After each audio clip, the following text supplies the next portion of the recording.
My name is Abigail Gibbons, and I'm the founder of the WOW series. This is the last event for us before our summer break, and I'm very excited to be hosting this conversation with all of you.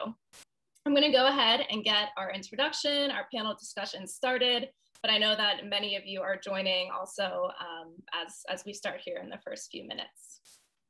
So again, my name is Abigail Gibbons. For those of you who don't know us, and this is your first time with the WOW series, welcome. Today we are hosting our monthly speaker series event, talking about mental wellness and pandemic burnout. I think it is very fitting that before we head into the summer, we personally head into our summer break, that we address one of the most pressing topics that's been occurring during the pandemic, and not only the emotional toll and stress that this year has taken, but the burnout that we face due to the pandemic, due to no separation from work and home, it feels like, and also the general mental emotional toll. There's no time like now to start bringing the conversation about mental wellness to life.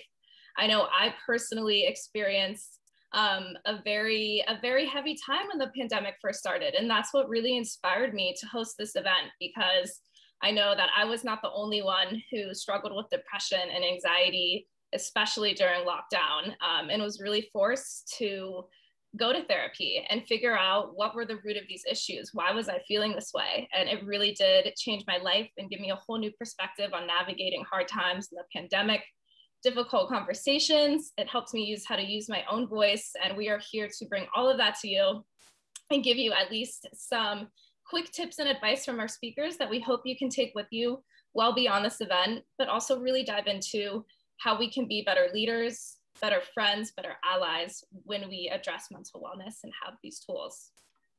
So without further ado, we'll go ahead and get started. I am going to do a quick introduction about the WOW series, and I always love to thank our WOW series team here. They're on this call, so if you want to wave, you can. Thank you, Asia, Grace, Marcy, and Mirabai. They are the team behind the scenes making the WOW series happen, helping us run our newsletters, our social media, and all of that. So thank you so much, ladies, for helping be a part of this. All right, so introducing the WOW series. For those of you who don't know, very quickly, who we are a digital series and community that connects global change makers from around the world. So we give voice to women, and we really seek to advance women by giving them a platform to be heard and feature the stories, the challenges, the advice of these women who are paving the way forward for the next generation. And that's who we serve, these purpose-driven professionals, these entrepreneurs, athletes, activists, and professionals who all believe in our mission of equality and equality in the workplace, but also are looking to incorporate their own impact-driven businesses, side hustles, entrepreneurial endeavors into their own careers and into their own workplace environments. How do we do all of this? We do this through three core pillars: programming, which you're experiencing today. Our WOW Speaker Series events happen monthly, but likely will be moving to quarterly in the next half of the year and into 2022. We talk about social impact, sport, wellness, which you're experiencing today, and entrepreneurship. And outside of our WOW Speaker Series events, we keep our community engaged through our interviews. So we host interviews with these women. You've probably already seen some of the interviews with our panelists here today that we host on YouTube, and we will be turning into a podcast. And this is how we make mentorship happen. What we really like about our WOW Speaker Series is they're not only educational, but we really own into the networking piece and are able to connect people from around the world. So if you really are interested in getting to know a speaker, you like what they had to say, you can connect with them at our WOW Speaker Series event. Or if you're unable to attend, you can watch their interview, reach out to them on Instagram. But our goal here is to make mentorship really accessible, so that way the next woman who is coming up in their career, is facing unique challenges related to being a woman in the workplace, can learn from our speakers, can learn from our interviewees about their own career challenges and their own advice. And through that, we have impact. So our goal here, of course, is to advance women in the workplace. And we also seek to advance women by giving them a platform to be heard. And with that, representation is, of course, a core value.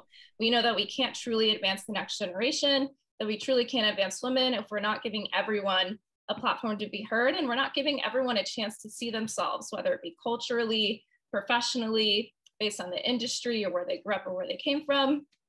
We want them to be reflected in the WOW Series community and our speakers here today. And a personal passion point of mine is to inspire impact entrepreneurship. So not only are we having impact, but we also aim to inspire impact entrepreneurship in every professional. I personally believe that you do not just need to be your career, you can be so much more than that. And I believe in the side hustle for everyone. So that's also what we like to inspire in our work here. And with that said, enough about me and the WOW series. We're going to go ahead and dive right into our panel discussion.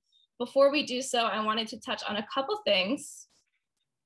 If you would like to donate, we're doing a special fundraiser as a part of this WOW series event. If you would like to donate directly to Give India and donate to the crisis that is particularly hitting the country, we want to do what we can to help. You can donate directly going to Give India, or you can Venmo me directly. My Venmo is here. I'll show it again at the end and I will put it in the chat. I promise I won't steal your money. Just make a note that you'd like me to donate it on your behalf in the Venmo link, and I'll be happy to do that for you. We also are doing a giveaway, which I'm so excited about. We have Takesha Harvey here. She's the founder of Kinda Curious magazine. And as you know, as we're talking about mental wellness and the resources that we can have to help manage some of our emotional challenges, cannabis and CBD is definitely a part of that conversation. So she's here today. She's going to quickly introduce herself, but we are going to give away 3 issues right after the panel discussion to 3 guests here today. As you can see at the cover, it is a beautiful magazine for your coffee table. You will also get educated on cannabis and the cannabis industry and the various women paving the way there.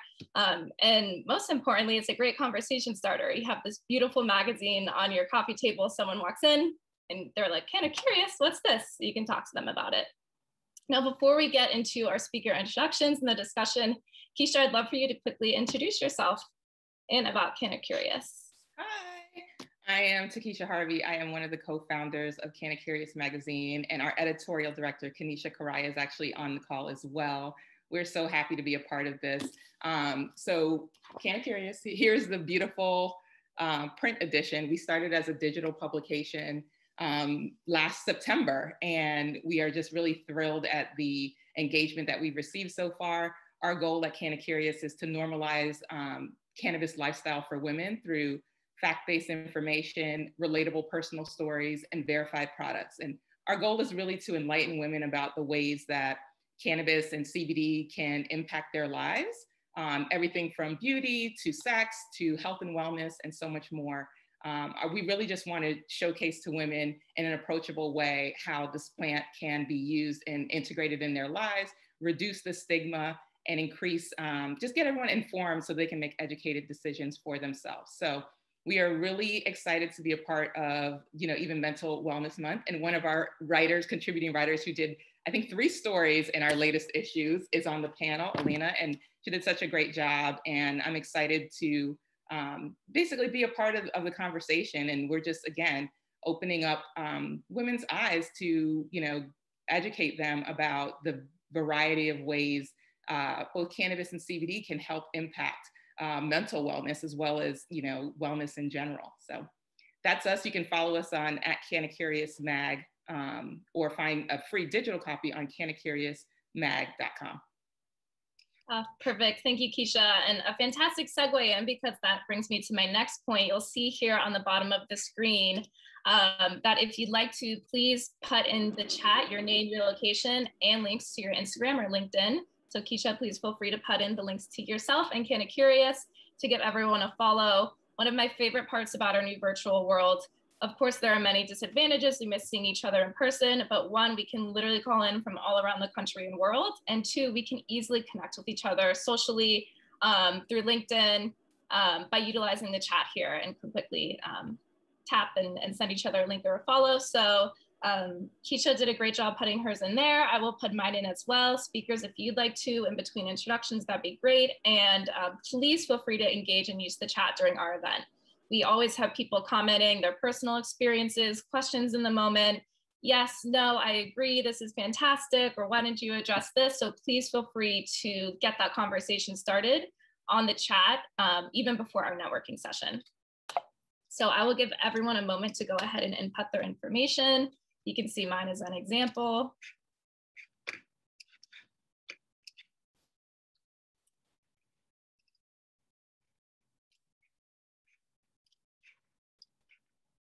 All right, So while everyone is doing that, we will go ahead and get, thank you, Terrence, our panel discussion just started. So we're going to go around and do introductions, and then we will dive into 2 to 3 rounds of questions. Depending on the time, after about 30 or 40 minutes, we will head into a networking session. And this is your opportunity to not only connect one-on-one with wellness entrepreneurs, but to connect one-on-one with therapists to answer those pressing questions that you might not feel comfortable asking your friends or peers. You can ask here. You can also message me anonymously during the event. So thank you everyone for sharing. I'm just going to do introductions based on the order of my screen. So Elena, I have you up first. I would love for you to go ahead and please introduce yourself to our community. Yeah, hi, my name is Elena Paparazzi. I'm a freelancer for the cannabis industry. I write mostly about industry news, product reviews, and also talking about a lot of the trajectory for where the cannabis industry is going. That also involves discussions with how this industry is getting involved with mental health and modern medicine and things of that nature. And as Takesha said, I contributed some articles to the Canna Curious magazine, as well as some other online magazines that I've been a part of. So I'm really excited to be here. Thank you so much, Elena. I'm very excited to get into cannabis, and we're talking about destigmatizing mental wellness. In this conversation, I thought, wow, what an incredible opportunity to talk about cannabis and CBD, especially as I'm someone who's definitely learning about it as well. Rachna, you are next on my screen. I would love for you to please introduce yourself to our community. Hi everyone, my name is Rachna Parekh. I'm a licensed mental health counselor. Currently, I work as a full-time counselor with a nonprofit organization called Sakhi. It's a South Asian organization that aims to prevent and fight gender-based violence. And so I specifically work with female identified survivors every day and do therapy with them. Thank you so much, Rachna. Very important work, very heavy work as well. And I'm really excited to have you not only talk about your work there, but what you've learned and also your career path to getting there today. Julia, you are up next on my screen. If you would please introduce yourself. She works at a very incredible startup called Tia. I know about them through their Subway ads a couple of years ago and have been a big fan ever since. And I'm excited to learn more about her and Tia today. So Julia, please take it away. Hi, it's so nice to see everybody. My name is Julia Hunt, and I head up the mental health department really at TIA, which is a really awesome, as Abby mentioned, a startup company, health tech startup company. And so we really want to focus on, and we do focus on distinctly female or kind of female parts care model, because we recognize that historically there has not been a lot of space for this, and so we find it incredibly important. I want to say we also do work with all communities, so it's not just focused on only females. We are opening up, but I just wanted to mention that we are distinctly female care. So what I've done, I started actually as just a therapist. I should say just a therapist, because as Abby said, that's a huge role. But I am now actually heading up the department, as I mentioned. And so I'm working to help develop out what that looks like. We've grown incredibly as startups do. And so I'm excited to be here and share with you all. Thank you so much, Julia. What a concept to have like your therapist and your primary care doctor and like your OBGYN all in one place. I mean, how have we not had that before? So I'm definitely very excited to learn more. And if anyone remembers what I said in my introduction, having your side hustle and multiple careers, Julia definitely encompasses that at TIA, which we will get into. So thank you so much, Julia. Drea, you are up next on my screen. We got connected through a mutual WOW member, a previous speaker, and at our last event where we were talking about navigating what's next in your career chapter, she chimed in and mentioned a lot about how like your nervous system and your emotional and mental health can play a big role in your career and navigating what's next. And I thought, absolutely, she has to be a part of the discussion. So she's here joining us today. Drea, please introduce yourself. Hi, thank you so much, Abby. I really appreciate it. I'm so excited to be here with all of these amazing voices and to be able to learn from all of you. I am Dr. Drea Tuad. I'm a recent graduate of St. Thomas University with my doctorate in counseling psychology. So I'm currently working as a postdoctoral fellow at a local clinic here, private practice called Care Counseling. And I work with all sorts of different presenting concerns. And right now I'm also working out of Minneapolis, Minnesota, which has been making lots of headlines right now in the news. And so understanding the body and its response to our environments, but also the interaction between our internal world and our external world is a big part of what I do. I work with students who are recently or not quite graduated yet, but in their practicum, and kind of helping them kind of understand the transition into career outside of education and how do they apply what they're learning. And then I also work with just kind of orienting therapists to some of the nuances in being a therapist and working in the community, and then also with consultation regarding and related to race and how that's impacting therapy right now and has been historically. And so that's kind of some of the things that I do. Wonderful. Thank you so much, Drea. I know it's something we will get into as well is not only the emotional toll of the pandemic, but really navigating today's important social issues. And I think when we talk about mental health, there is a lot to unpack there. And Minneapolis is a great example of how we can navigate these conversations, and mental health tools and resources are great in learning how to voice, your understanding of the events, trying to understand our peers, trying to understand our peers of color, where we stand in the system and how we can better come together. So I'm really looking forward to bringing that to the conversation in a way that's, more healing. How can we come together and understand each side of the table rather than, the other assumptions that media or our lives have presented to us.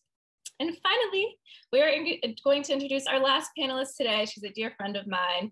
She, speaking of advocating for yourself, advocated to be on this panel. And I was like, absolutely, you have to be on it. She has a very inspiring journey in her own mental health journey, I would say, and has gotten her to where she is a career, business, and leadership coach for women.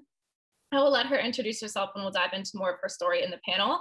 But it's great to have her here to share her perspective of, how navigating her own mental health experience has gotten her to where she is today and how she also helps other women do the same. So Shireen, please take it away.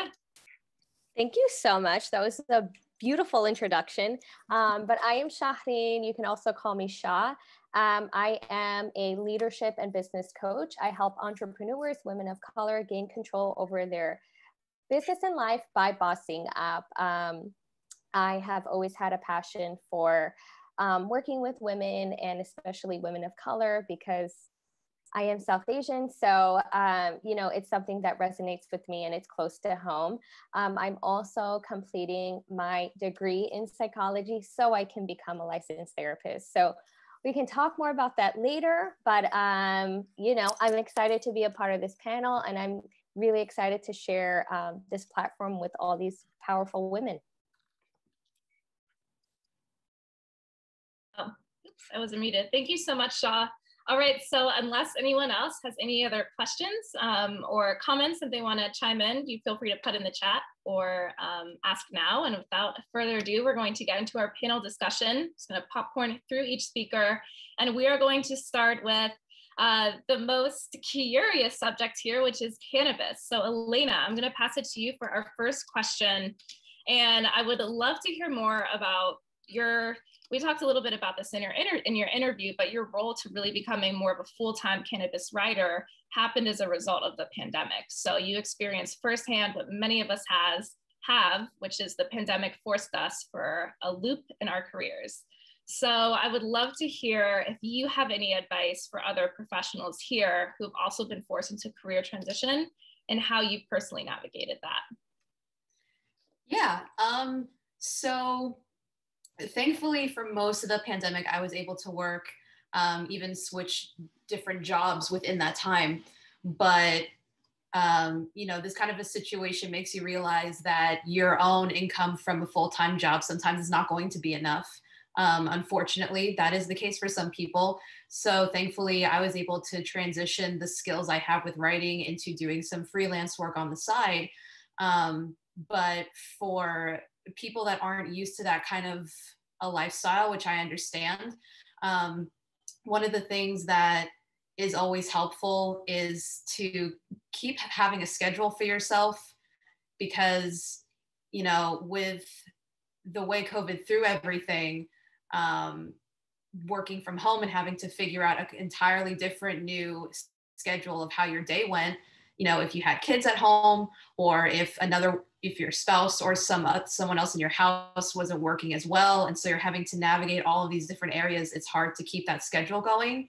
So giving yourself still, you know, wake up at the same time, take breaks at the same time, and, you know, modify that as best as you can.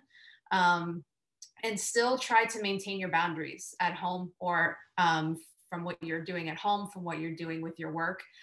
It's kind of hard to sometimes find that space in your own house if you don't have a lot of it, but having a solid place where you can work and not focus on what's going on in the rest of your house can kind of help you stay in the mindset that you need to get through what you want to during the day. And so if you're not someone like me who's introverted, and, you know, it's harder for you to not be around other people, or having that different space away from you, creating that for yourself is probably the best thing that you can do. Very true. The importance of routine can be so helpful, especially during times of uncertainty. So thank you so much for opening up about your personal experience and sharing how you navigated it. And in our next round of questions, we'll also get into kind of how cannabis and CBD can play a role in helping support us when we are in times of uncertainty or are managing anxiety, etc. Julia, as I mentioned earlier, we talked about how you have a hybrid role at TIA. You are a therapist, but then you're also working to literally help scale the company. And I know many WOW Series members are in similar positions to you, whereas maybe they have a full-time job, or they're looking to start a business, they have a side hustle. So I even know personally how stressful it can be, because I also work a 9-to-5 and have the WOW Series. And the pandemic adds an extra layer of stress in the pandemic generally, but also when we're navigating, you know, as working in a startup, you're navigating how do you keep your business thriving, surviving the pandemic, and also how do you combine that with also your role as a therapist at the company and your personal profession. So I'd love to hear if you have any advice for other entrepreneurs and professionals navigating the stress of being in a startup environment or being in a fast-paced work environment, particularly during the pandemic when there already is so much uncertainty. Yeah. So I'm so glad that I followed Elena, because I feel like boundaries are so important, one of the most important things. But I wanted to kind of share a little bit. So, you know, I came from a very traditional system, a hospital system, a big one that you might see a lot of banners around New York City, Mount Sinai, for many years, and loved my time there. Grew a lot when I was there, but recognized that kind of I wanted to branch out into the startup world. I felt like the energy there was something that I wanted to be a part of, the innovation, the quick change, which doesn't always happen in a traditional hospital setting. So I decided, this was 2019 in December, and I decided that I was going to quit my job, and I was going to travel for a year, and I was going to have the best year of my life, and then I was going to re-enter and go, you know, into the health tech world. So in March, as we all know, the pandemic hit, and my plans to freely travel around the world were kind of squashed. So I ended up, you know, circling back and thinking about my next move just sooner than I thought. And TIA was this space that just lit up in a way that was, I mean, it was everything that I could imagine, and the timing just seemed to kind of impeccable.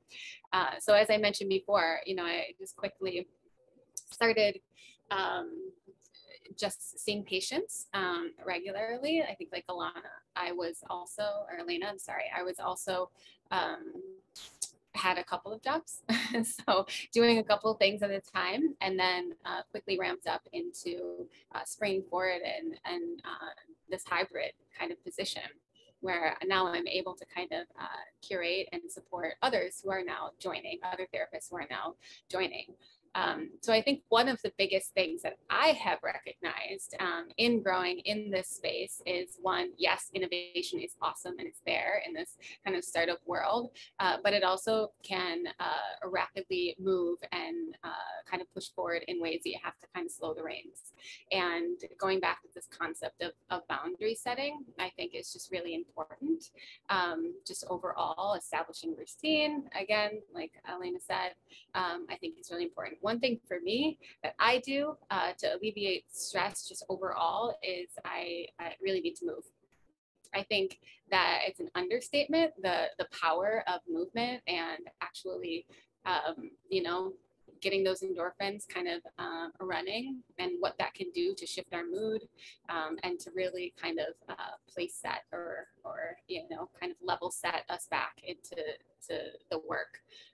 But one of the other things I just want to say real quickly about it is, as much as you want to kind of push forward in that startup and you're giving all of these hours usually, and excitingly so, is to just make sure that you're kind of, you know, pulling back the reins.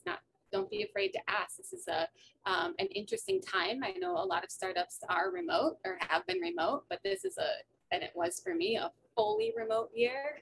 I have not actually once, and I've been there close to a year, met anybody in person, not yet, which is another set of, I think, challenges and stressors. You know, the Zoom fatigue, I think we all know, you know, what that has felt like and what that's looked like. And so again, going back to kind of the basics of setting boundaries and thinking about health and routine, and asking questions when you need to, and asking to get off of Slack and not have everything be wound up in Slack, it's really important. So important. I was just about to comment on that in the chat. Thank you so much, Julia. First of all, the movement piece, I want to talk about that quickly, and I want anyone to like chime in if you experience this. But I, in the pandemic, you know, moved into my tiny Manhattan Gramercy apartment, not expecting to be there in lockdown for a full year. I was like, oh, this apartment's great. It's like the size of a closet, but it's cool. Like, I'm not going to be here. And then all of a sudden, forced into lockdown. I mean, not only did that take a toll on my mental health, but the movement became really hard. Just being inside all day. And I mean, it was tough. And you know, I'm an athlete by trade. So not having movement is not good for my mental health to begin with. And I just felt sluggish. And it wasn't truly until like, I want to say the past couple of weeks where I really started getting back into it. Like I just started getting back into a routine. So I don't know if anyone else has like had related to that, you know, feel free to comment or put in the chat, but that's kind of an unspoken challenge I think that many of us are facing as well. On top of that, we're at work all the time, which we'll get into. And anyway, okay, I'm digressing on a topic. I'm supposed to moderate here, Abby. So I want to jump to when we're talking about boundary setting. First of all, we are going to circle back on that because we've mentioned how important it is and how we need to do it. But I think guidance on how we set those boundaries and how you have those conversations with leaders, your managers, those around you is important. So we will circle back on that for those of you who are curious. And speaking of boundary setting, we also need to manage as leaders. We need to step up in today's environment to not only speak our minds, but speak where we stand on important social issues. Set boundaries with others involves being a leader. And Shawreen has made a career out of that, being a leader for others and helping women step into their power, step into using their voices, especially when our working environments, our social environments has maybe told us not to do so. So Shaw, I would love to hear about your personal journey, not only in regards to mental health, but how it led to you starting Boss Up with Shawreen to help inspire other women find confidence in their own leadership skills. So could you not only share with us your personal journey to how you got to where you are today, but also your relationship with therapy and how that helped you help other women? Yeah, totally. Thank you. So I actually came from a very like chaotic lifestyle. I'm South Asian, so therapy isn't something we spoke about. It wasn't something that was within, you know, my culture. And I'm actually the first person in my family to do therapy. So I'm actually going to resolve a lot of like generational trauma. And I hope after me, like I can start to see that change I want to see within my own family. But I've been in therapy for 9 years this year. And it was because I realized that, you know, I was in a low place in my life. I didn't have boundaries. My health was compromised, and I was letting a lot of toxic things happen. And that was, you know, at work, that was in my friendships, that was in my intimate relationships. And, you know, everything really came full circle for me. And I realized that I needed to make a change. So I committed to doing that inner self work. And it inspired me to want to help other people, reach more people, and continue that self-development and help other people realize that within themselves. You know, a lot of times we feel so alone in things, and I experienced that myself. And when we have someone to support us, we thrive. We become, you know, people we never imagined to be. You know, who I am right now is not who I imagined to be 10 years ago. And my therapist and I, like, we talk about this in my sessions where I'm just like, did you imagine like 9 years ago, I'd be like, hey, I'm getting my degree in psychology, or hey, I have my own business. And, you know, him and I are able to just like think back and look at that like beautiful growth. And, you know, it's one of those things where it's like, because it was so impactful in my life, I want to offer that opportunity to other people, you know, and I, especially in colored communities where there is a lack of resources, we don't have the same level of accessibility. It's not a conversation, right? Like no one talks about it. Like, hey, you're suffering from anxiety. Why don't you see a therapist? No one says that. You're suffering from anxiety. My mom's like, oh, why don't you go have some rice and curry? You'll feel better. Why don't you take a nap? Why don't you eat more? And I'm like, wait, that I don't feel good in my head, Mom. Like it's not anything to do with my stomach. So it's that like, you know, there's this disconnect that happens, right? Where it's like our parents are raised this way and they start thinking, okay, well, this is what I did to resolve my problem. That's how you resolve it. You know, and I remember the first time I had that conversation with my family, like, oh, I'm in therapy. They were like, oh, what's wrong with you? Did they diagnose you with something? Are you crazy? And I'm like, no, I'm trying to be healthy. Like, I just want to be a healthy individual. So yeah, I hope that answered the question. I feel like I kind of went on a tangent, but you know, it's one of those things where I think, you know, Rachna said it perfectly in her quote, where it's like, if you go to a doctor once a year to make sure you're healthy, why wouldn't you go to a mental health professional to make sure your mind is healthy, right? Absolutely. Thank you so much, Shireen. And I loved, you know, that you were open to answering that personal question too, because right, not everyone needs to talk about their mental health journey, but it is really great when people do, because it helps inspire that conversation. And like we'll see in the chat here, everyone was commenting, you know, their own experiences when talking about therapy with friends or family. I also was one of, you know, the first to go to therapy in my family, and my family was very supportive. So at first, I don't think they understood it or they didn't really understand it, but now it's like, you know, a normal conversation, and they get it. So it takes, you know, women like you and like Dariana in the chat to being the first to go to help normalize and be a part of the conversation. I will add one thing though. I started therapy 9 years ago. Since then, I've had 3 family members go to therapy as well. Look at that. See, that's phenomenal. That's the impact that we like to have. And I love what you said too about, you know, when you were talking with your therapist, you would have never expected to be where you are today. I mean, my own personal journey with therapy, I 100% agree. I always just thought that you were like supposed to live your life with just kind of like this weight, you know, just that weight that was always there, and like it was cool, and that's just how I was going to be for the rest of my life. And then after going to therapy, I mean, at 26, 27, finally, like that weight's been lifted, or if I do have those feelings, like I know how to navigate it. And it's helped me be the WOW series has taken off since then. I felt confidence in myself. I felt confidence to navigate uncertainty. So I absolutely relate to, that feeling of, would you ever expected me to be here? Because it does help you get there and achieve goals that I think maybe we didn't think were possible for ourselves. So, okay, anyway, thank you so much, Shireen.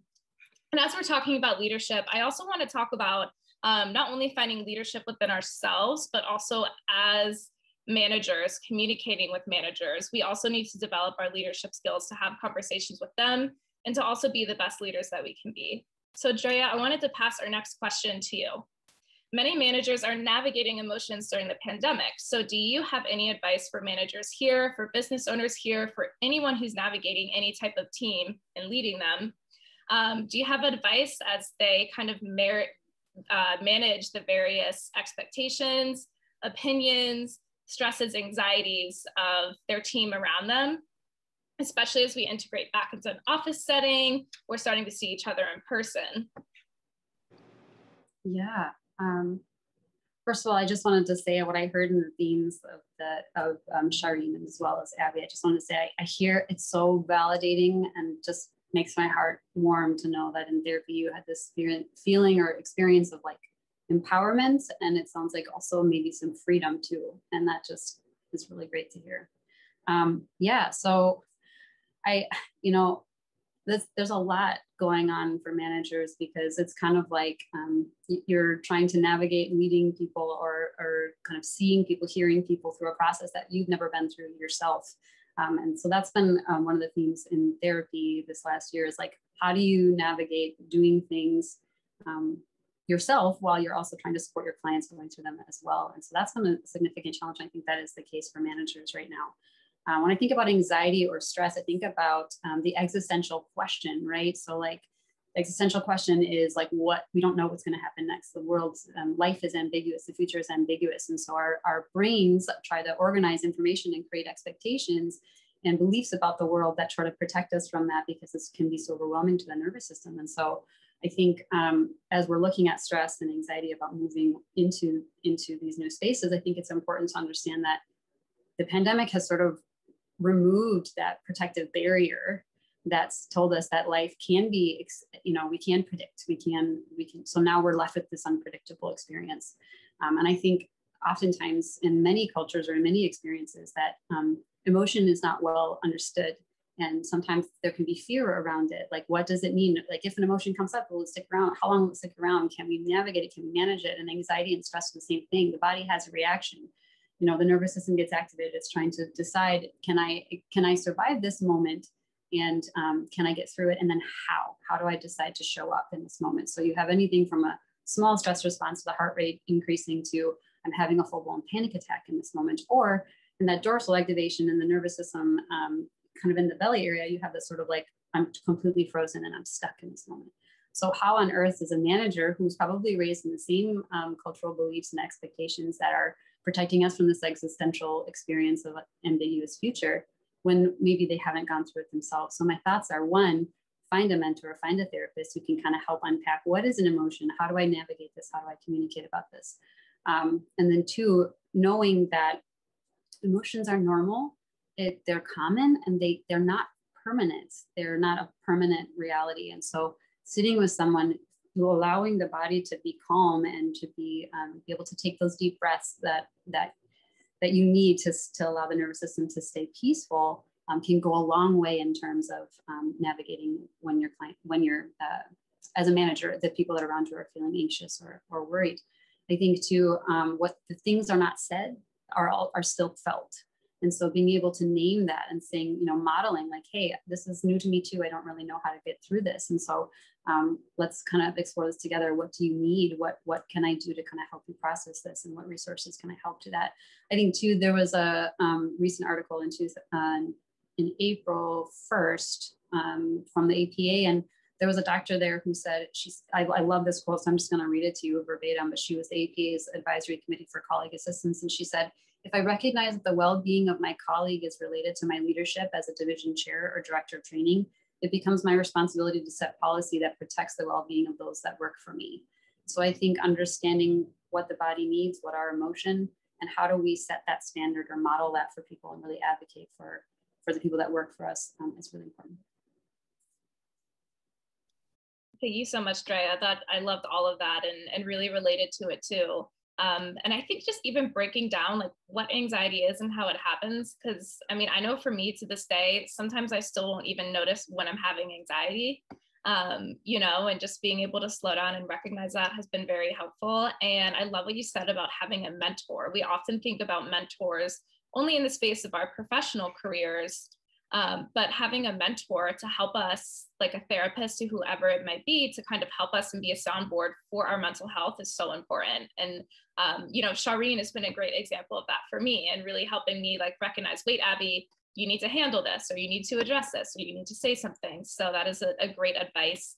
When we get into our question and answer, I already have some other questions about this topic. So thank you.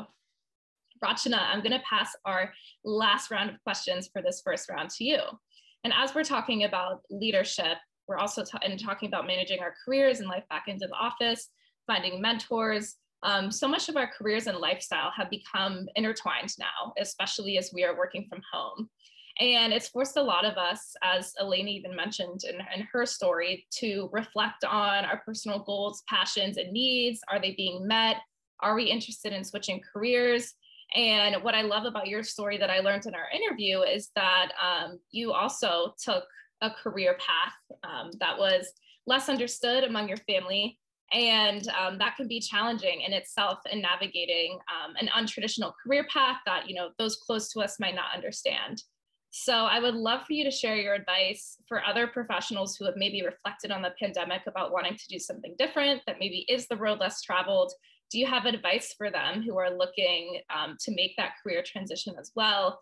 And importantly, how do you find your inner voice and stay true to yourself when sometimes these changes and career changes are met with criticism that might not be, you know, malintended, but how you kind of persist through the criticism of those around you?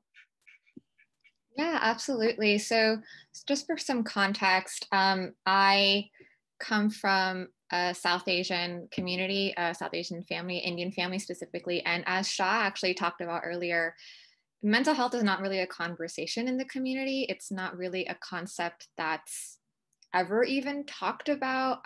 There are even some words in mental health that don't have a translation in our languages. That's how foreign the concept is for us. So growing up, that was never a thing that I even knew about, right? It wasn't until I got into high school and college where I, you know, got more interested in psychology and more specifically into mental health counseling. And I realized that this is a space that I really wanted to make a difference in and work in. And specifically for other folks, especially for other women who look like me, because in the field, there's not a lot of representation for South Asians and specifically South Asian women. And so I realized very early on that I wanted to get into the mental health space because one, I wanted to help others who also may not have the vocabulary to talk about mental health, who also may not really understand what mental health is or how to take care of your own mental wellness, but also to provide representation in a space that's sorely lacking and provide access to resources in a community that also does not have those access points.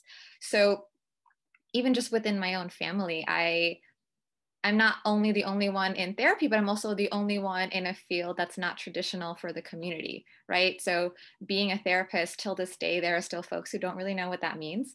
They'll still confuse my role with others. And, you know, the only thing they think about when they think of mental health is a psychologist or a psychiatrist. And, you know, I have to do some psychoeducation to let them know that there's more than that. And so the advice that I would have for anyone who is trying to do a career transition or is trying to kind of fight that criticism that keeps coming or people who may not believe in you is to ask yourself, what's your why? And by why, I mean WHY, right? Like, why are you called to do what you're doing? What is your motivation? Why do you feel motivated to do that? And what is it about that makes you feel fulfilled, right? So before I started working at Saki, I was in a space where I wasn't really able to answer my why. I wasn't feeling fulfilled. And I realized that I needed to go into a space where I was doing exactly what I wanted to do and why I got into this field to begin with. And so I did my research, I did the work I needed to do. And a lot of the other panelists mentioned, self-work, inner work. I did all of that. And I ended up getting this position in Saki, where I am doing exactly what I got into the field for, working with South Asian women who don't have access to mental health resources, who need the support that may not necessarily get the support from within their own communities. And so if you constantly remember what your motivation is and what brought you to where you are, that will help you get through the hard points. And there will be hard points, but it'll definitely help you get through them. Thank you so much, Rachana. I know we just had someone else comment in the chat. Switching industry after 10 years, all of that is so important. And I think in doing it, you just learn to trust yourself. And I think that's something that as you get older, you learn to trust yourself more. And, we only have one time here on this earth, so we might as well do something that we love. And your story is so inspiring and encouraging to do so, because oftentimes it can be hard, especially when we want to please those around us. And I know my personal experience and being a woman, I am definitely a people pleaser, and I care a lot about what my family thinks. I care a lot about what my friends think. So even, when I first left to start my event planning business, which is now the WOW series, I was kind of the first one to do it. I took some time off too, and I traveled, and I was the first one kind of in my circle to do that. And it was challenging. I had a lot of self-doubt, but there was just something in me that I kept doing it. And I think when you come out on the other side, you're like, pat yourself in the back. You're like, yes, I did this. And it gives you this newfound confidence. So persistence is so key, and following your why is so key. It's easy to give up, especially in the pandemic, when it may have foiled the original plans that you had. But if you have a why that's greater than you, it's really easy to keep persisting. And we also touched on destigmatization. Okay, did it. And that's not only so important in mental health, but also important in the cannabis industry. And I'm really excited to dive into that today. And thank you to our panelists already who have talked about their own journey, kind of helping to destigmatize mental health through their own cultures. It's so important. And that's also why we're here today. And I'm excited to dive more into that. But I do want to touch on destigmatizing cannabis and CBD, because I think the reality is many of us, think of cannabis and we see stoners, or, we think of people who sit on their couch and play video games, or you hear different, or it's like a party, or if you're out at a party and it's like, you know what I mean? And I'm personally very curious to learn more about the everyday benefits and how we can, have your own journey with cannabis and recognize what works for you, what doesn't work for you, same with CBD, but break it down in a way, because there are benefits to it. So I'd love to bring that to the conversation. So Elena, I would love, as our cannabis writer here, I would love for you to share what's the biggest misconception that you hear about cannabis and CBD, and your advice, through your own journey about those looking to start experimenting with it, to start to get educated and incorporate it into their own daily use. Yeah, so I think more so the more misconception that people seem to have with cannabis is that it is something that is just being more so pushed by the people that want to have fun and smoke and, be able to freely do that every day. And, there's a part of the community that is involved with that. But the biggest reason we try to push cannabis and CBD so much is that there has been evidence from the past that has shown the benefits that these compounds have for certain people, certain mental health conditions, physical conditions, and because of the war on drugs and how long that lasted and the impact of that, it was hard to turn, quote unquote, the court of public opinion to look at it in a different light from what it was, typically used for back in the 70s, which was for, peace, love, vibe kind of a thing. And, like you said, again, yeah, it's associated with the stoners, the people on their couch playing video games. And, the disservice in that is that the community as a whole is much larger than just that part of the population of people that use it for that reason. And that, it is a viable medicinal option for people. But I think the reason people have been so fearful of it is because it's something that in its entirety, in its whole, it can be used, naturally growing in your backyard, because there's evidence to prove that. And it kind of drills a hole, in my personal opinion, it drills a hole in the whole pharmaceutical movement and, the overfills of prescriptions and the rate at which, pills were just being distributed to people. I mean, I think that's one of the reasons why there is such a stigma around mental health anyway, is that if you go, you're going to get a pill bottle and a prescription. And, it's kind of a moment that would sit with you because you don't think that you're the type of person that needs something like that. And so with cannabis, it's a natural option, and it's an option that with more research is proven to be a safe method. And particularly for mental health, CBD is especially helpful for anxiety and stress. For me personally, I use it for my own anxiety. It helps me get through, the first bump in the day where I feel the most anxiety when I'm first waking up and getting into the day of everything. And there's different ways to use it. It's not, one method. It's topicals, edibles, flowers, oils. There's all kinds of different methods. There's better regulations when it comes to dosing. So the reality of people being able to know how to control what they're taking is a lot better. It's not just getting it off the street and crossing your fingers and hoping that that's what's going to work for you. There's people who are trained to talk to you about this. There are continuing studies about the effects for various demographics, all the way from people our age to those in their 70s that can really benefit from this. And, you don't have to be a quote unquote stoner or even use it every day if you don't want to. Again, it's giving people a different option, a more natural option, and giving them a way that's discreet. With edibles, it's food, it's drinks. You can put a dosage in some of the food and make it for yourself.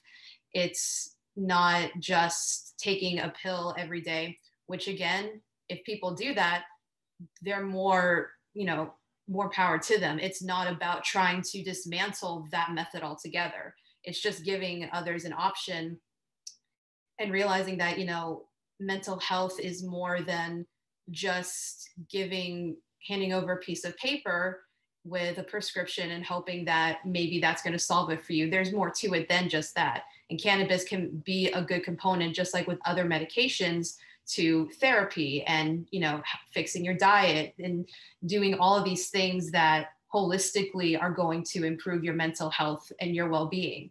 And, I say this with, some personal experience, but I'll say at the same time, speak to a doctor. Don't just take my word for it. I'm not trying to say to people to just go out and try it and hope that it works for you. Speak to someone that knows about it if it's helpful for you, because sometimes it's not the right option, and that's fine. But again, giving that option out there and, showing that it is more than just something that will let you relax all weekend, and taking it easy, it's beneficial for people in so many different ways that it's important that we talk about it and we discuss these avenues, so there's more chances for people to get access to this without feeling the need to be judged for it as well. Absolutely. Thank you so much, Elena. I know I actually wrote down some questions for like the networking session after this, because I'm very curious too, like if anyone here has recommendations, or also the health practitioners in the room, about like where to go if you are curious. I also like what you said about too, and Keisha put this in the chat, about being a tool in your toolbox, not a not a cure. And something, a different option out there for you if you are experimenting to what resources you have at your disposal. So I'm definitely looking forward to learning more too, because I do have so much to learn, and I think it's an interesting time in our world here today, that cannabis and CBD is becoming normalized. And you even mentioned like the war on drugs, and there are so many other systemic issues there that I think that came to mind as well, which maybe we'll get into in our networking discussion. But I like that we're bringing it to a part of the conversation, and that we are in a place in our world today where it can be, hopefully work towards something that's another resource for you if other resources aren't working. And I'm very curious to, learn more about actual wellness practitioners, if like this is a conversation in their practices, or if this is something they're looking to bring in. So we will address that more in the networking session later, unless anyone feels called to speak now. Of course, put in the chat or just come off mute and let me know. Thank you so much, Elena.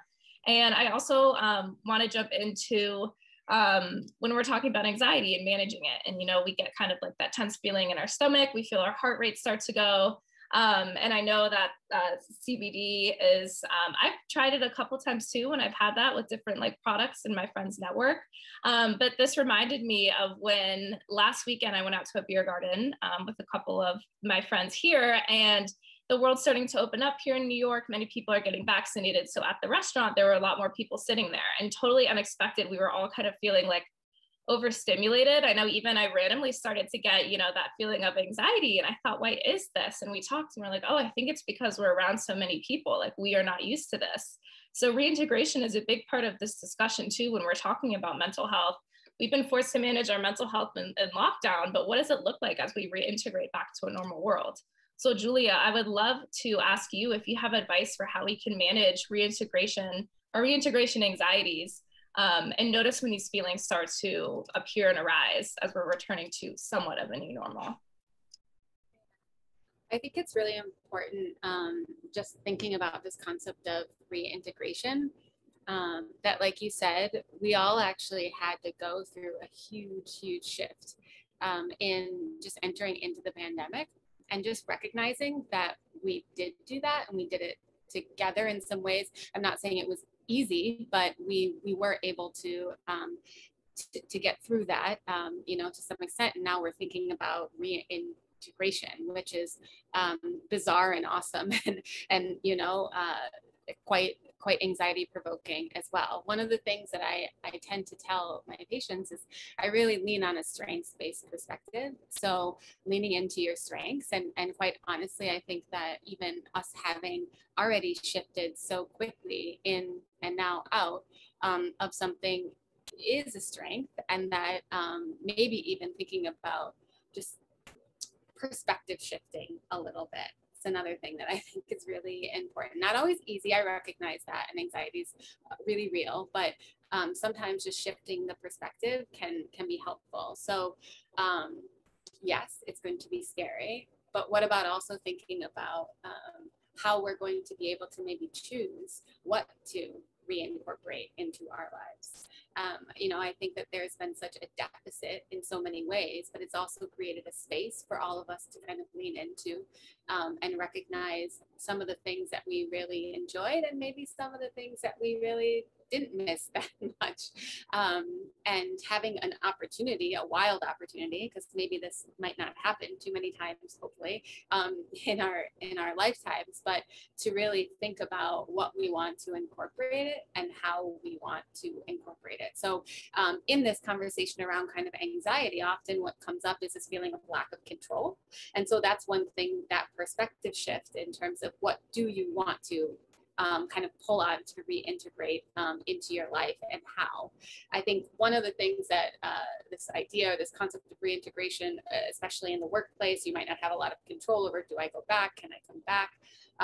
Is trying to figure out what sort of things you do have a little bit more autonomy over, and maybe focusing on some of those, or leaning in, if you would, to some of those things. I think especially in the social setting, it may not be that you have to just run back full speed. And I think that some of us are anxiously excited, also, and needing that connectivity to some extent, but thinking about kind of pausing or patience to the best extent possible. And again, going back to this concept of trying to really think about what and choosing what you want to integrate to the extent I recognize you can. The other thing that I wanted to just kind of speak to maybe is this mind-body connection, and that there's definitely a connective tissue there. So this concept of noticing, I actually often am saying, what is the first thing that you are noticing? Maybe if you're slipping back into feeling incredibly anxious, or maybe it's depression, what's the first thing that shifts? And I think insight is really powerful in being able to kind of again tap into our strengths and the things that the tools that we all have had. I think therapy is such an amazing tool. I'm a licensed clinical social worker, so it's something that I feel so strongly about. But I think that really recognizing we all have tools. We all already have tools, and just kind of tapping in and recognizing some of the things that have worked for us and some things that haven't, and just kind of leaning into that may be something that will be a little helpful in this reintegration process. Thank you so much, Julia. That's such valuable insight and something we can all take in with us. And I don't know if we can address it now or during the panel or the networking session, but Karina actually, she put in a comment in the chat, which I think is something we're all experiencing, especially when we have more traditional office settings. That's about, feeling guilty to not integrate. And a big perspective I have is, we were forced into this new way to work. Like, why do we want to go back to normal? There are some benefits. And so I don't know if you want to touch on her comment there before we jump to the next question, just about managing that. I can read it if you want. Yeah, will you read it one more time? Yeah. She said, I almost feel guilty for not wanting to reintegrate into what was normal for me. Work from home has allowed me to slow down and focus on myself on a level that I didn't think I could achieve. I'm almost very introverted. So thinking about reintegration into the workplace is very anxiety provoking for me. Karina, feel free to chime in too. You could have read it. Sorry, I read it for you. I think one of the things that might be helpful to recognize is that if you're feeling it, I know that somebody else is too, and that probably not just somebody else, but probably a lot of us are feeling it too. And while that might not completely quell your anxiety, hopefully it's helpful. And I imagine that there will have to be conversations around this, and kind of to be able to start to think through and feel through what this really is going to be like. I think guilt is, it's such a powerful feeling. I recognize it. I also feel guilty, so I hear you. I share in that for sure.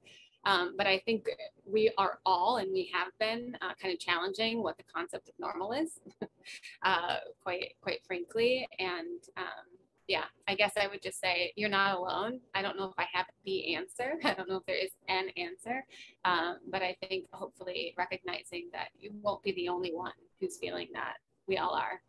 Thank you so much, Julia. I do appreciate that. It's scary. It is. 100%. You're not alone, girl. Absolutely. Karina, I feel you too. And I've talked about this with my coworkers too. It's like, as I said, what is challenging the definition of normal? So true. What is normal? We have a whole new way of working now.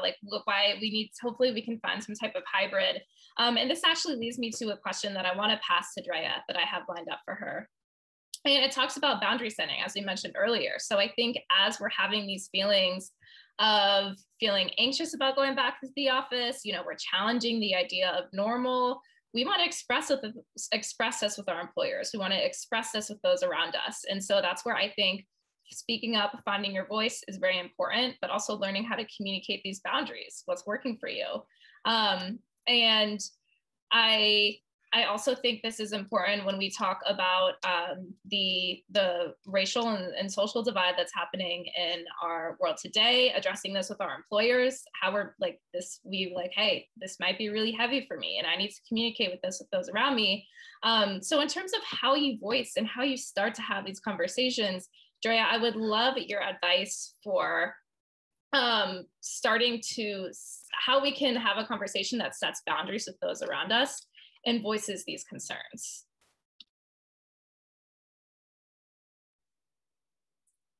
Well, first, I think I want to delineate between where I feel that I have experience and can speak to this and where I cannot. And as far as like speaking out about boundaries and what is needed in the workplace is very different depending on how you identify racially and how you are identified by those around you. And I think I want to be very clear that I do not have physical experience in advocating for myself as a person other than somebody who is white, which embodies a lot of privileges. So I just want to kind of name that.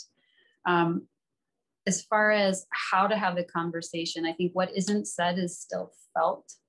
I think that is possibly universally true. I think, you know, it's a tough thing. And I think as in the space that I can speak to is as a person who identifies as white and is identified in my culture as white, how I can show up and support my colleagues who are identified as a person of color or a BIPOC community member.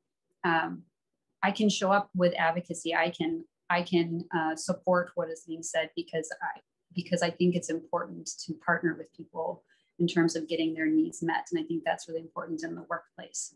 I think as far as like, you know, no communication is the worst communication, right? Like if we don't have a way to speak about what we need and to share what we need, you know, the conversation isn't going to be had. And I think the body's going to tell you about the danger that you feel, which is going to come from not only beliefs and systemic communication or systemic rules or norms. I think when we're going back in, particularly here in Minnesota, particularly here in Minneapolis, going back into the workplace is very different. It's going to look really different in pretty much every sector, and it already has. And I think understanding on the continuum that for some people, they never left the workspace. They weren't able to go back home and work from home, and they didn't have that that ability to do that. And I think some people were, and so the integration is going to be so different for each person. But I think turning back to what it's like to go back into the space when you're feeling worried, and how do you have that conversation is one, understanding what is self-care and how does communicating your needs factor into that, and what is the risk of not communicating what you need and setting those boundaries with work. There was a research, and this is with psychologists, but 658 psychologists were surveyed about what's the biggest concern about the work-life balance. And I think that's really kind of the essence of what's going on right now, is like our work-life balance just went, you know, it's gone. We don't have one. And so now we have to construct a new one here in this workspace. And so what they found was like 63% of them said time for myself was a real challenge in getting that work-life balance, but also necessary. And they also said, I'm trying to think what was the other one. One was taking time off of work or going on vacation. And I know I recently had to do that, you know, working as I don't have to explain to anybody, working in a pandemic is challenging, and working in a city that's in crisis when I'm in the middle of the crisis is a whole nother ballgame. I've been doing therapy since 2015, and it's never been anything like this. And so how do I know, like in that sense, that what I'm investing in myself is investing in my clients? I recently had to ask for time off. That it was a challenge to do. It was a challenge to ask for. It was, you know, you have those experiences of guilt. You have this like, maybe I shouldn't, maybe I don't, you know, deserve it, whatever. And those are some of the things that specifically came up for me. But I just had to ask. And if the worst case scenario is no, at least I invested in myself. And cognitively, the brain doesn't really know the difference between what happens and what we imagine happens. And so as I'm taking that step forward to ask for what I need and to make that request, I'm telling my body that self-care is important. Just like when we celebrate successes, right? So those cue our brain to remember in the future, like, I can do this. It's worth doing this, even if the result isn't what I'm hoping or expecting. I can do this. And so I think some of the ways to communicate are, one, just like take a deep breath. I love Dr. Huberman from Stanford, I think it was. He was talking about when you have a stress response versus a trauma response, which is really different. When you have a stress response, taking that, double breath in and long exhale. So it signals to your body that you're safe and that you're at rest, and that's okay. So just taking that deep breath before you say the words, but also knowing, like, it's okay to be, in most cases, it's okay to ground yourself in what you're feeling, and know that part of the anxiety in sharing with these boundaries is, how on earth do I hold the emotion that's going to come at me when I've asked for what I needed? And it's so hard to even hold the emotion that comes up for us in the moment. And so how do we then have to shoulder or be responsible for what is coming next from the other person, and really recognizing that I don't have to be responsible for calming them. But it is so common for us to feel like, if I can calm you, then I can feel calm, because then we're all going to be okay. But I think just kind of being able to let go of that responsibility of, my company is going to be okay if I ask for this. I might, even like Julia was saying, I'm not the only one who's feeling this way. How is this helping my colleagues who may not be able to say these things, or may have barriers to saying these things that I don't have? So I know it was really long-winded, but I think recognizing that asking for what you need and setting boundaries is a part of self-care. And self-care is, I think it's such a slippery concept, and a lot of people don't know what it is, but I think it's different for every person. That's partly why it's a slippery concept, but I think it's anything that will allow your nervous system to feel balanced and get to that space of homeostasis that leaves you feeling rested, even if it's for 2 seconds.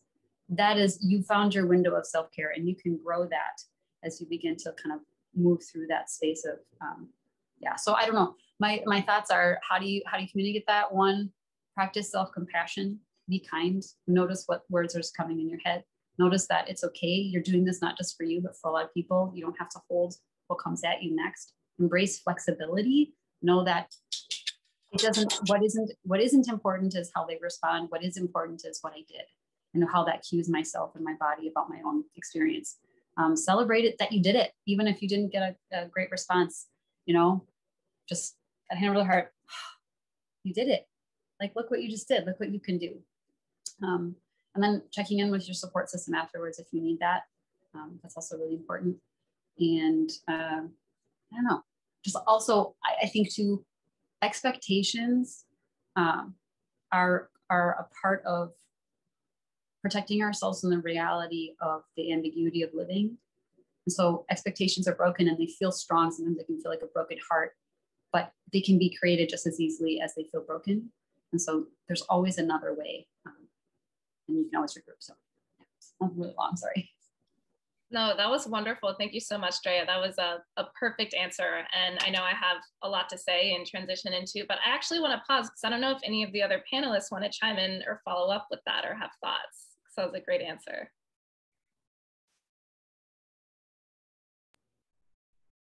The only thing I just wanted to say, and I think that eloquently and just like really, really important concrete stuff to kind of hit on is this concept of boundaries and self-care. And I think boundaries are self-care. And, the self-compassion is important in that, but that you are important and you are worthy of both the boundaries and the self-care. I recognize they can be difficult, and maybe we can chat a little bit more about what that looks like. But I love that she said that, and I wanted to just mention. Yes, I know. I really appreciate that too, especially because, we all scroll on social media and see self-care this, self-care, like put on a face mask and do this and do that. But self-care really is learning to speak up for yourself and set those boundaries. And this ties in perfectly to my next question, which is with Shireen. And it is about, how you, when you ask, when you advocate for yourself, or when you speak up, when you set that boundary, as I personally experienced, as Drea mentioned, we kind of we don't speak up because we're afraid of the response we're going to get. Or I know particularly when I started practicing speaking up and sharing my opinion more, I had to prepare myself that I didn't do this for their response, even though I seeked validation in their response, but just finding that inner confidence of like being happy that I did this for me and that this is something that weighed on my heart that I had to share, that I had to say. And if the response isn't exactly what I hoped it would be, having a support network, like Drea mentioned, is so important. Like I literally lived with this Shireen and she was the one guiding me, you know, Abby, you do need to speak up for yourself and you need to share this. And I called her after, and it was great. You know, it's to have that security with your support network is, I feel, so fundamental when we're advocating for ourselves. And Shireen, your work really is, as you mentioned, helping all women, particularly women of color with shared experiences to you, find their voices, especially in places that feel like haven't been designed for them.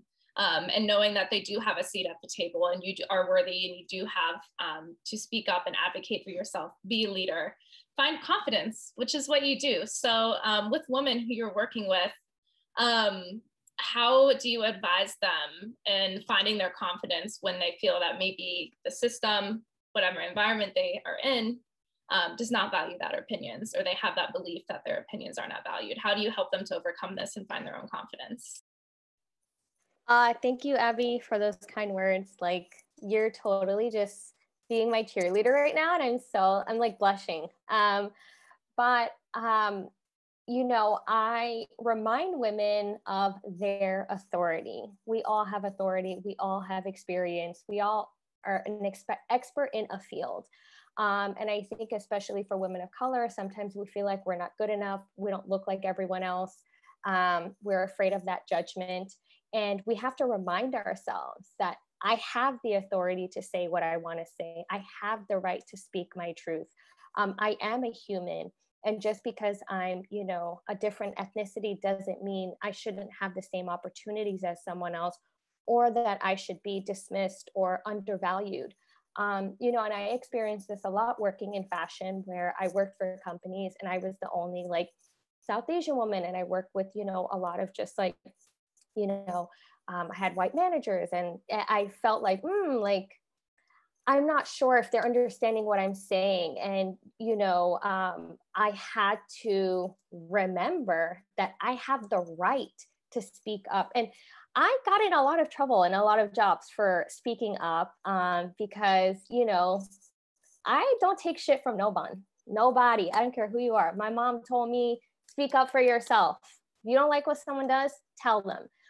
So I was lucky that my mother always told me to speak up and stand up for myself. And she always stood up for me. And I think she did that on purpose, because she knew I was going to be raised here and I was going to have those moments where someone was going to pick on me, someone was going to make me feel small. And she wanted to make sure I had that foundation to use my voice. And I think it's really important that women allow themselves to have permission to use our voice. Because a lot of times people tell us, don't do that, it's not ladylike. Oh, that's not acceptable. Someone's feelings. No, don't worry about it. It's your life, it's your journey. We don't tell someone our truth to get validation. We speak our truth because it's ours. That's it. We don't speak our truth for someone to tell us it's okay. We are not seeking permission from anyone else. The only person you need permission from is you. And when I work with clients, or I work with women, or, you know, just in friends in general, I remind them, like, you have the authority to say what you have to say. You are not seeking validations for your feelings. You feel how you feel. I can't tell you anything different. That's not my job. But I think it's really important to have that support system where you are doing something scary. If you are, you know, confronting a situation, you are speaking your truth for the first time and you're like, oh, I'm kind of nervous.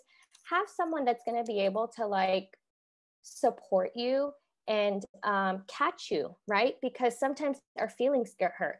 Sometimes we don't hear what we want to say. And it's important to have that person ready to be like, hey, I'm sorry that happened. It's okay. Sometimes things are not going to work out the way you want them to. But set yourself up to have that support system, but allow yourself to speak your truth. And remember that, you know, you are worthy to say what you need to say and set boundaries. And you should always speak from a place of love when you talk to people. I think that's one of the most important ways for us to speak our truth. If you're angry, don't do it. Wait till you have love in your heart. Talk from a place of kindness and compassion. And I think the message always just comes out clearer, right? Like, it's not diluted with angry feelings or sadness or anything else. It's coming from a place where you're like, hey, what you did really hurt me. I want to talk about it, versus like, oh, I'm angry, I want to kill you. You know? So I think just waiting to be in a relaxed place, talk from a place of love, have your support system, and remember you have the authority to say what you need to say. Oh my gosh, thank you so much, Shireen. So, so important. And I like how you wrapped it up there with saying, like, come from a place of love, make sure that you're not angry. Because, you know, we can, when we're fired up in the moment, we want to speak for ourselves, we want to say whatever we want, but it's so important to take that moment to like hit pause and work through those emotions. I'm excited to dive in more to this and to like our networking session too, because I have some questions. And leading from a place of love is also so important. When we're approaching conversations about understanding with others around us, if you are unsure, you don't understand something, if you approach it from a place of love, of like, I'm not accusing you, I'm just trying to understand why this happened or why that happened. And also, like, I'm ready to put the Dua Lipa back on and like go take on the world after that hype up from Shireen. I don't know about anyone else. And we're gonna wrap it up with our last question and wrap up the conversation around boundary setting, speaking up for ourselves. And I want to pass it to Rachna to talk about navigating challenging conversations. So of course, a big piece of our panel today is to talk about not only how we set boundaries, how we speak up for ourselves, how we learn to flex that muscle, which I'm excited to jump back into at our networking session, because I saw some comments in the chat too about how we've all had to do this for the first time. But back to the point. Navigating and speaking up for ourselves when we're having a hard time emotionally can be even harder, because it's not something everyone understands. You don't know how people are going to react, and you have to be vulnerable, and it's scary. But we need to also learn to speak up for ourselves when we are having a hard time, because that's how you get help. So Rachna, I would love to hear, you know, how we can communicate to our employers, our teams, our friends and family about when we are having a challenging time. And then also, you know, especially when these people maybe don't identify with us culturally and we're worried about them not understanding where we're coming from, or even with gender, you know, whatever it might be, if there's an added layer of intimidation, you know, how we can overcome that and still learn to have the conversation. Such an important question. And also I want to say that all the women on the panel have like answered this question in different ways and have done such a beautiful job in doing so, that I'm going to try to add a little bit more as eloquently as I can, but you guys did such a fantastic job. So I want to first acknowledge that, you know, not specifically when it comes to workplaces, and I think Drea touched on this earlier as well, not every workplace is going to be a safe space to have these conversations, particularly for folks of color, particularly for women of color. And so if that's the case, if you're in a space where it's not necessarily a conducive space to have this conversation, maybe you're around folks who won't understand it or who might even penalize you for having these conversations, try to see what other benefits are already being offered to you through the job that maybe you can utilize to take advantage of and engage in your self-care, whatever your self-care might be. So for example, if you're getting PTO, how much time do you get off, and maybe designating a day or two every month, or, you know, whatever works for you, so that you can dive into whatever it is that you need for your own mental health. And kind of both for a space that may not be super safe to have these conversations, and for those who do have spaces where they're able to have these conversations, when you are taking those days off, really boost your resilience by jumping into your self-care. So kind of like when at work, if the workload is demanding, we kind of jump in it, we focused all on it, we're all in it and want to get it done. Why wouldn't we do the same thing for our own mental health and self-care, right? When we're off and we have the time to take that break, jump into it, lean into it, right? Try to stay away from your work emails. It'll still be there when you get back. Try to stay away from if you have a separate phone for work, that'll still be there when you get back as well. Do what it is that you need in the moment. Listen to your body. As some of the other women have already said, your body will tell you what you need. Listen to it, right? Regarding having those conversations, really kind of what Shah already said, come from a space and a framework of compassion and kindness. It will definitely be better received when you're doing that versus coming at it full force and aggressively. Be intentional about the boundaries that you want to set and what makes sense for you, and be open to, like everyone already said, the person you're speaking to not responding in the way that you would like. And as was beautifully said earlier, Shah specifically, I wrote it down because it was so amazing. We speak our truth because it's ours, not because we're seeking validation. And I couldn't have said it any better, right? Your feelings are yours. What you need is your need. You are a unique person. No one's going to be able to tell you what that is. So stand in that. Right? You may not get the support from the person you're speaking to that you need, but you also, I'm sure, have other folks in your life that are your support systems that can give you that kind of hype man validation that you are looking for. Personally, I can kind of speak to my own experiences. Like I said, I came from a space where I wasn't really happy. I wasn't being fulfilled. And for me there, as a woman of color, as also the only South Asian woman in the space, it was hard for me to speak up about my own boundaries, my own mental health needs, to the point where whenever I did try, I was kind of put into the stereotype of, oh, okay, you probably have a lot of anxiety, you probably need extra help because of it. And often a Indian woman who might be struggling is put into this box of this timid woman who doesn't know how to handle things and will stand back and stay quiet and cower. And I was automatically being put into that kind of role just because I was communicating the fact that I might be going through a challenging time and I might need some extra time here and there, or whatever it was that I needed at that time. And for a long time, I kind of stayed quiet because these were my bosses, right? These were the people that quote unquote knew what was best for the workplace and knew as a result what was best for me as their employee. And it was the fact that kept happening that made me realize, no, this isn't what I need. And I'm not gonna allow these people to tell me what I need. I know what I need and I'm gonna assert that. And I did that and eventually ended up leaving. And now I'm in a space where self-care is talked about every single week. And we were even given a week off for rejuvenation because of burnout. It's out there, right? It's just being intentional about what it is that you need, looking for the spaces that will provide that for you or will be that for you. And if that space isn't out there, know that if that space isn't out there right now, know that eventually it will be out there, but communicating what you need because you need it, end of story, period, right? There's nothing more to that. You need it and that's it. If anything, you can even explain it to folks, if I'm able to do this, if I'm able to answer what it is I need here, I can be more engaging, I can be more productive down the line, right? If you're having these conversations with certain family members, friends as well, you can explain it to them after work, I feel really exhausted. So I need 15 minutes to myself just to kind of decompress. And then after that, I will be able to engage with you more rather than saying, oh, I'm tired, leave me alone, right? There's a big difference. And it'll also be well received if you say it the first way rather than the other way. I hope that answered the question. Yes, it absolutely did. Thank you so much. And it's great to have, what I loved about this panel, it's, it's similar spaces, but different perspectives, which is really great for all of us watching and listening.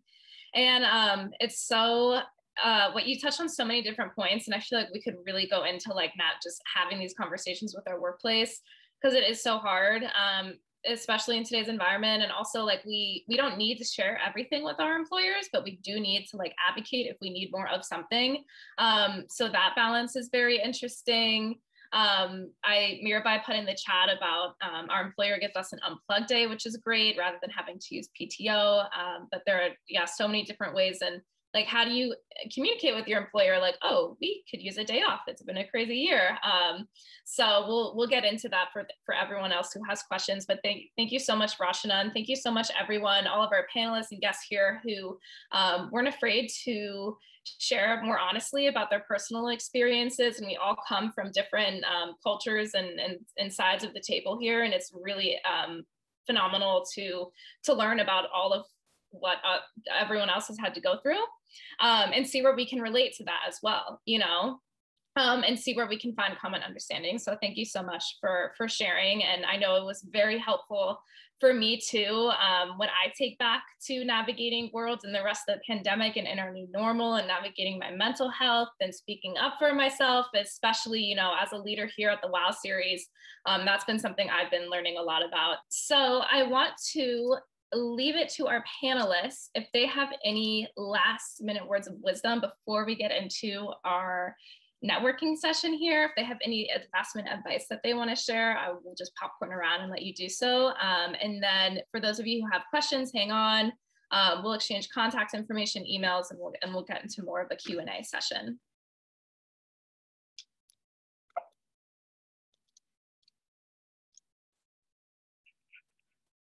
Panelists, anything? No? Should we just go into networking? Because we can. Oh, yeah. Sorry, I was waiting to see if someone else wanted to go. Okay, no worries. I think, is anyone else going to go first? But I guess, like, as far as last words go, I just want to say, like, you know, it is such a strange time for all of us. It doesn't matter what our skin color is. We are all going through something, and it's important to acknowledge that and have that level of compassion for yourself to know, like, it's a strange time. You don't need to do everything that you plan to, and you don't need to, like, meet all the expectations you had in your head. It's okay to slow down, and it's okay to take time for yourself. It's okay to cry. It's okay to not feel great. And there is no rush. You know, I think this pandemic taught all of us that life changes really quickly, and we just kind of have to adapt to that. And we have to also understand that, like, we're not robots. We're not going to always do what we think we are. And just listen to your body and slow down when you need to. And just always have that compassion for yourself. It's so important. And I think especially when you're dealing with mental health issues, you have to remind yourself that, like, every day is not going to be a great day. People can put it on social media. We can see it in, like, movies and this and that, but this is real life, and we are humans, and we're not going to feel great every day. And that's okay. You just keep it pumping. I love saying that. Keep it pumping, keep it going, and then just do your best the next day, you know? And don't forget to lean on those people in your life and family for support. Wonderfully said. Thank you so much, Shireen. It's so important as we take that with us today. If it's okay, I just wanted to sort of reflect what I'm noticing and kind of what I'm seeing. And I think as I've been, like, listening to all the different panelists talking and kind of observing some of the questions that I haven't been able to entirely see because I'm on my phone, so it's all kind of small. But I think no one person has the answer to any of these questions.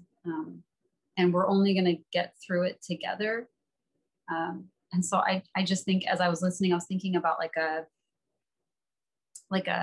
pie and about the different pieces that each person brings in. And I think it's so important as we're thinking through, what am I going to do? What's my next step? Knowing that I loved what Shireen said, this idea of, like, my authority. And I also think, Rachna, when you were saying, like, recognizing that the people that are in authority over you, like, they don't always know what's best for you, because they don't always know you, and they don't have the authority that you do. And so I think all the pieces of the puzzle are so important, and each voice is so important. And I'm learning so much as all of you are talking and applying this to my life. I just want to say thank you for the transparency and authenticity as you're showing up today. It was meaningful to me. Thank you so much, Drea. I couldn't agree more. A key word that has been mentioned a couple times by all of the panelists is that word together. And I think just recognizing that we are all navigating this time and going through it together, and recognizing that as like a unifying experience, and that you're not alone in this, you know, we're all going through it no matter what we look like.